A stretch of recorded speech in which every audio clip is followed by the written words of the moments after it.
Bem, pessoal, aproveitando a passagem do treinador da Seleção Brasileira de Basquete aqui pela TV Itararé, por Campina Grande, né, o Antônio Carlos Barbosa já bateu um papo comigo lá na outra emissora, está conhecendo agora as novas instalações aqui da TV Itararé, e a gente vai tentar, se é possível, tomar outro rumo na conversa para a gente não repetir o que a gente vai conversar daqui a pouco na gravação do Ideia Livre. Primeiramente, é um prazer tê-lo aqui, Barbosa.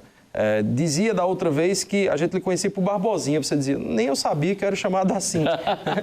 Mas como é que está agora, Barbosinha, um apelido, digamos, carinhoso, né? Como é que está sendo essa receptividade com esse desafio que tem pela frente agora com a seleção brasileira em uma Olimpíada a ser realizada aqui no nosso país? Bom, se mais nada, satisfação, né? Estar de volta aqui em Campina Grande, né? É convite do Dudu, do meu amigo Dudu, presidente da Federação Paraibana. Excelente trabalho dele. Aliás, a Paraíba, desde Ricardo Prado, se organizou muito bem em termos de federação. E essa continuidade, né, que o Dudu vem dando à federação dá realmente uma estrutura de um crescimento muito boa para o basquete na Paraíba. Segundo, a satisfação de retornar aqui na sua programação, conhecendo esses novos estúdios, né, da TV Itararé, que demonstra a pujança, que demonstra de uma maneira muito clara a competência de vocês por quanto gestão, por quanto profissionais que têm realmente uma visão muito clara do futuro. Isso aqui realmente é um futuro. Eu fui surpreendido, né, vamos dizer assim, com essa convocação minha para a seleção brasileira. Eu não tinha mais perspectivas, nem sonho, e nem me imaginava de volta numa seleção brasileira, visto que eu estive lá em 2 períodos, de 76 a 84, depois retornei em 2006, em 96 fui até 2007, e de repente sou chamado num momento que estava uma crise, né? Uma crise entre clubes e confederação, provocada pelos clubes, né? Na realidade foi essa, que resultou, né?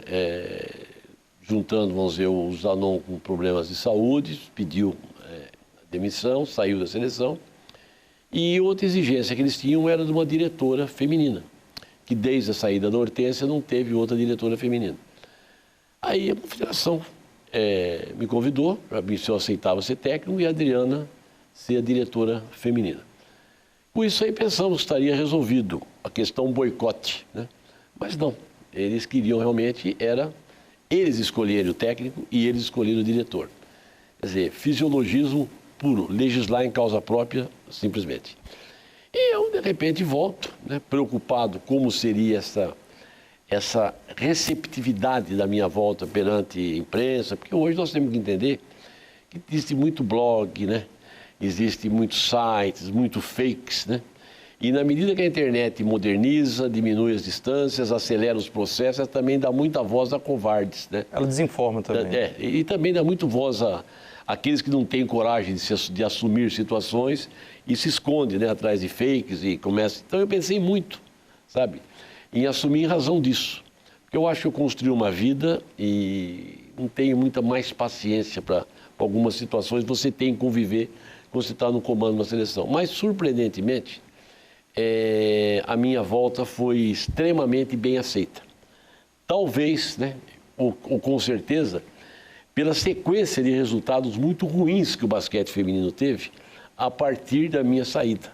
Quer dizer, aqueles técnicos que eles pintavam como os modernismos, né, os técnicos modernos, as mentalidades rejuvenescidas, levaram ao Brasil de classificações sempre entre os 4 para 11º, para 9º, para 10º lugar. Então, talvez por isso que essa minha volta tenha sido tão pacificamente ou tão bem aceita. Mas essa pergunta ela foi de praxe, porque teria que ser para introduzir a conversa aqui contigo, né, no Itararé Esportes. Com certeza a seleção vai ser o assunto mais tocado durante o programa Ideia Livre. Mas eu queria falar um pouco, você falou sobre o futuro, e aí eu remete, pelo menos a mim, pensar em categoria de base, em fomentação do esporte. A gente está no estado onde você colocou que o trabalho da federação há alguns anos vem sendo bem feito, mas a gente sabe, né, que o basquete não é prioridade no país, infelizmente, né, pelo menos a grosso modo, na vista da imprensa, digamos, da mídia televisiva aberta e tudo mais. Algumas coisas evoluíram com a NBB, né? Mas a fomentação do esporte em estados como a Paraíba, que já tem dificuldades financeiras por sua origem. Quais são os desafios nesse sentido, na sua concepção? Veja bem, eu acho que às vezes a gente tem um foco e um mau entendimento, às vezes, da função das federações e da confederação de basquete. As federações e a confederação, elas não são responsáveis por incrementar, por fazer as categorias de base. A obrigação da federação são fazer eventos, fazer competições, criar situações de que incentivam a prática esportiva.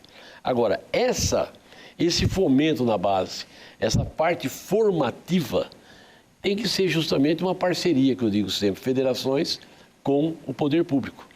Porque a própria Constituição diz que o esporte é um direito de todos.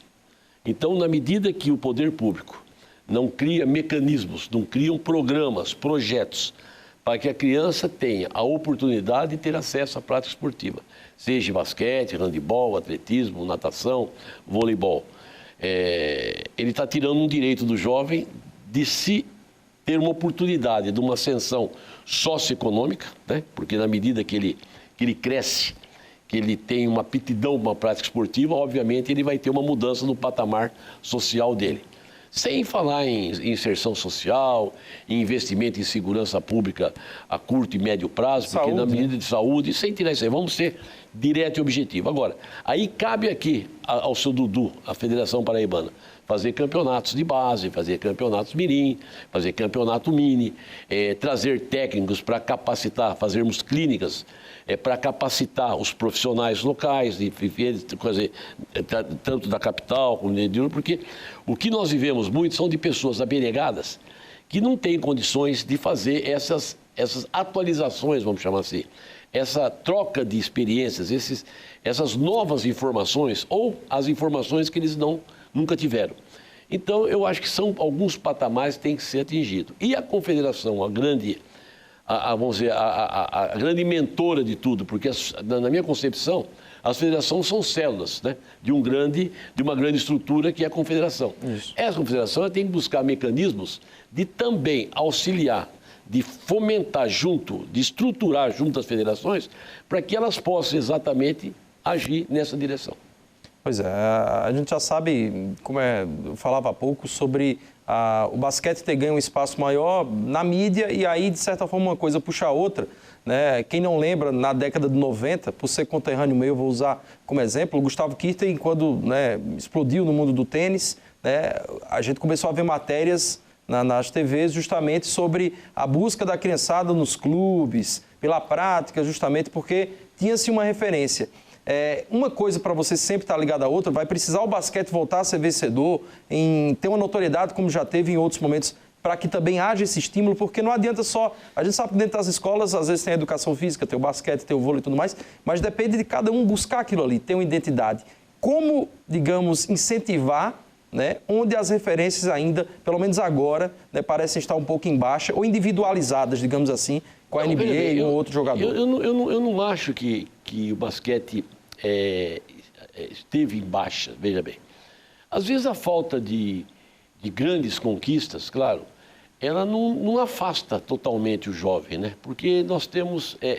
o basquete, na minha concepção, ele ainda é o segundo ou terceiro esporte do Brasil. O que ocorre quando você não tem conquistas é um recuo da mídia, certo? Porque a mídia, ela não dá espaço para perdedor, né? Ainda mais numa monocultura, né? Numa monoimprensa, que é a cultura do futebol. É uma imprensa futebolística, não é esportiva, futebolística. Porque, claro, é onde gira dinheiro, né? É onde tem os grandes patrocinadores e, obviamente, isso tudo aí te leva a você dar um espaço maior, né? Porque aquilo vai te dar um retorno de audiência, enfim. O que eu vejo no basquete, de alguns anos para cá, é um apelo muito grande em relação à NBA, né? Principalmente após a ida desses jogadores do Brasil para lá, que embora seja um grande destaque, enfim, são jogadores que jogam NBA. Essa entrada de canais da televisão, especificamente o Sport TV, agora, que entrou também na NBA, ele está dando um apelo muito grande, quase que hoje nós estamos vendo diariamente jogo da NBA. Então nós estamos vendo torcidas, né? Eu vejo nessas redes sociais, em torno de equipes que jogam NBA. O que até, Barbosa, só interrompendo, a gente pode traçar um paralelo sobre a transmissão da Liga dos Campeões, onde a gente tem torcida hoje de Barcelona, Real Madrid, Chelsea, em Manaus. Porque hoje passa a ter realmente... Antigamente a Bandeirantes, aberta, transmitia um jogo ou outro da NBA. Então não era um apelo que se transformou. Então eu vejo assim, eu acho que tudo tem que ter um carro-chefe que puxa e você vai vindo os outros atrás. Então você vê, a própria NBB... Ela não foi nada mais do que um aperfeiçoamento dos campeonatos brasileiros que a Confederação realizava, né? A CBB fazia, era a que era responsável por esse campeonato. Claro, você cria uma liga, é o que acontece em todos os grandes países do mundo, né? França, Espanha, Itália, Rússia, tem as ligas, né? Porque as ligas realmente se profissionalizam e uma confederação, ela não vai cuidar de liga, ela tem que ver o basquete do seu todo. E claro, com essa criação dessa liga, ela foi também se aperfeiçoando. Foi aumentando espaço na mídia, consequentemente alguns polos com muito apelo de público, caso de Bauru, do Flamengo, de Mogi, de Rio Claro, do Cearense. Então, ela vai, eu acho que deu realmente uma crescida. Eu acho que o grande problema que nós estamos tendo é no basquete feminino. O basquete feminino realmente ele está numa situação, agora não, agora deu público. Lotou a Americana, lotou lá no Maranhão, tem um bom público do Recife. Ele deu uma pegada nessa reta final. Mas o feminino já é uma situação diferente. Ele precisa voltar a ser protagonista mundial, para que a imprensa passe a dar um espaço maior, porque o feminino foi cometido um erro no feminino por força de circunstância. Quando nós tínhamos Paula e Hortência, que são realmente as duas grandes jogadoras que foram produzidas no Brasil, e até hoje eu as considero entre as melhores do mundo, não se falava em Piracicaba e Sorocaba, não se falava em Jundiaí e Sorocaba, não, se falava em Paula contra Hortência. Então, esse Paula contra Hortência descaracterizou os clubes, descaracterizou as cidades, focou muito no nome delas. Então, o que aconteceu? Conforme elas foram parando, primeiro saiu a Hortência, depois saiu a Paula, vamos chamar assim, o basquete feminino foi murchando. Né? Depois teve uma centralizada na Janete, quando jogou a WNBA, mas não tem, a Janete é uma jogadora que já não tem aquele carisma. Isso. Né? É uma jogadora excelente, excepcional, foi titular lá na NBA, no Comets, né, por vários anos, e foi realmente, ao lado dessas duas, a protagonista também do basquete. Mas sem aquele apelo de mídia da Paula e da Hortência, porque as duas realmente são fenômenos, né? Então é diferente. Aí o que acontece? Foram murchando os grandes patrocinadores, ao lado disso fomos caindo no ranking mundial, até chegarmos nessa situação realmente que nós estamos hoje, que parece que agora nessa reta final da NBB, da LBF feminina, a coisa engatou com presença de público. Mas ainda é muito pouco.